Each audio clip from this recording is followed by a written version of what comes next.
Sunday school leader. Hey, thank you very much for your patience this week. I normally try to get these out around Tuesday or Wednesday, and here it is Friday night. I know I've said this before, but it's just been one of those weeks.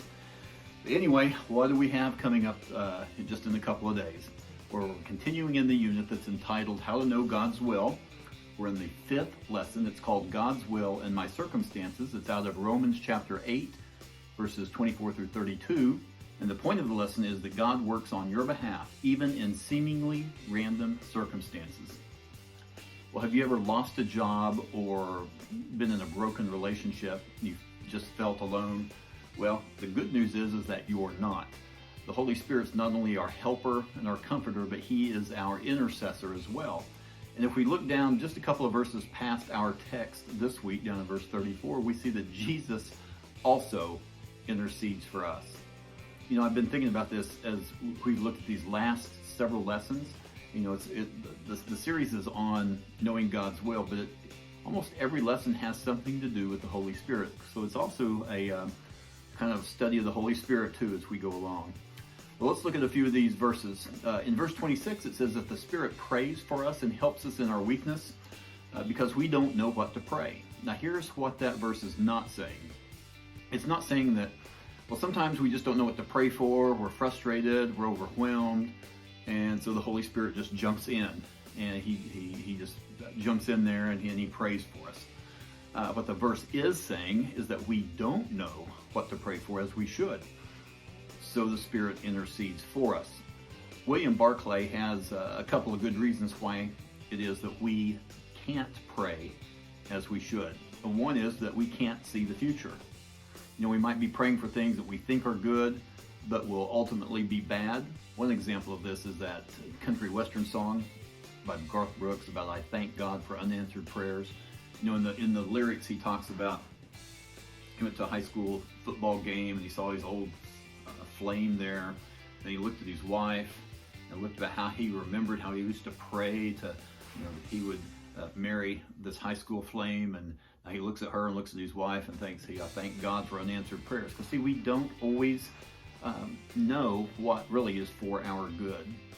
Kind of on the flip side of that, we might pray to be spared from something that we see as bad, but is really ultimately for our good. An example of that is I have a man in my Sunday school class who about this time last year was diagnosed with pancreatic cancer. Now, had he known that, had he known he had pancreatic cancer, or that, you know, there's a possibility he may be praying to escape that. Because, you know, usually once you get that diagnosis, that's a death sentence. That diagnosis, and since then, I mean, he was a fine Christian man already, but really drew him closer to God. He has a very strong testimony today. So anyway, so that's one reason that Barclay said. Another reason, very similar to that, is that we don't always know what's good for us. And by that, I can think of us being like my 2-year-old or 5-year-old grandson. If we said, hey, what do you think's good for you? And the response will probably be more candy, later bedtime, you know, those kind of childish things. And as a parent, of course, we know better what's best for them. And so there's a couple of examples there. Okay, down in verse 27, it talks about, and he who searches the heart. Who is this? Who searches the heart? Well, it's God the Father. 1 Samuel chapter 16, verse 7, the last part of it says, man looks at the outward appearance, but the Lord looks at the heart. Jeremiah chapter 17, verse 10 says, I, the Lord, search the heart. So God the Father searches and knows the heart of man. The Spirit knows the mind of God. The Spirit's interceding for us. He's praying according to the will of God. And this is happening all the time, not just when we find ourselves in some tough spot. And now let's look at verse 28.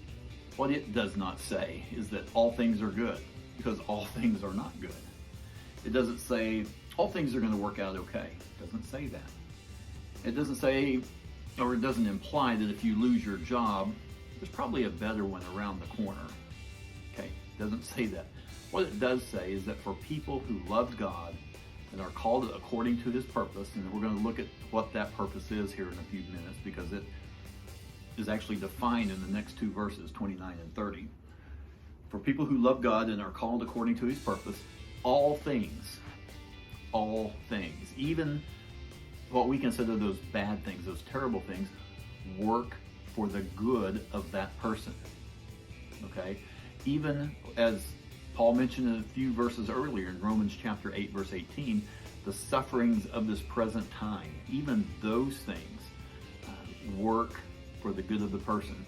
That doesn't necessarily mean that a better job, like I said, better job's around the corner, but it perhaps means that that job loss has made that person more dependent upon God, less on self, and that is for the person's good. All right, because what is the ultimate good? Well, the ultimate good is God's glory. And when a person is less dependent on self and more dependent on God, that glorifies God. Okay? So when you're in a situation that you consider bad, don't just pray, God, get me out of this. Of course, we want to do that. We want to pray for healing. We want to pray for the new job or whatever. But perhaps also pray along the lines of, God, what are you trying to say to me? Or, God, how can you get glory in this? Help me draw closer to you. You know, those kind of things. Just have that long-range vision instead of just being right in the moment, right in the circumstance. Now, verses 29 and 30, to me, those are the toughest two verses of this lesson. And it explains the purpose to which those who love God are called to.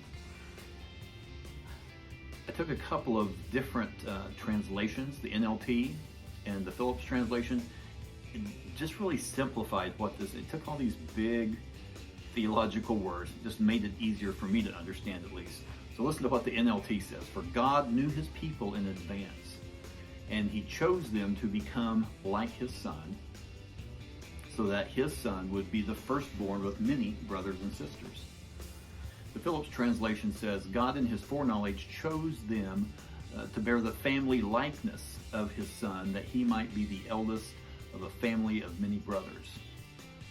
All right. So if Jesus, sinless Son of God, suffered ridicule, persecution, crucifixion, and we're going to be conformed to his likeness, to his image, we're going to become more Christ-like as we grow in our faith, then it shouldn't surprise us when those hardships come our way, and even those downright awful, terrible things come our way. That should not surprise us. You know, if those things happen to the Son of God, it shouldn't surprise us when things like that happen to us as well. Well, looking at verse 31, if God is for us, who can be against us? Well, the anticipated response to that question is no one. So if we realize that in all things, in all circumstances, whether in our mind they're good or bad, that God is using those in the life of the believer to shape them for their ultimate good, or like the song says, for my good and for his glory, then really we're going to see that. We're not going to see as much of the badness, okay? Think of the Old Testament Joseph. Old Testament Joseph. What happened to him? He was sold into slavery by his brothers, falsely accused. You know the story. A lot of bad things happened to him, but eventually became high up in power in Egypt. When his brothers finally came face to face with him and they realized who Joseph was, and they were very scared because they had sold him years earlier into slavery, and they thought he was about ready to enact revenge upon them. What did Joseph say? Well, it was in Genesis chapter 50, verse 20. Joseph said, as for you, you meant evil against me, but God meant it for good. Okay, so when even those evil things, those terrible things come our way, God still uses those for good. All right, next week is our last lesson in this series. It's called God's Will and the Glory of God. We talked a little bit about the glory of God already. We'll dive into that a little bit more in John chapter 11. Thank you guys very much for being patient. Don't forget to pray for your class, and I hope you see me next week.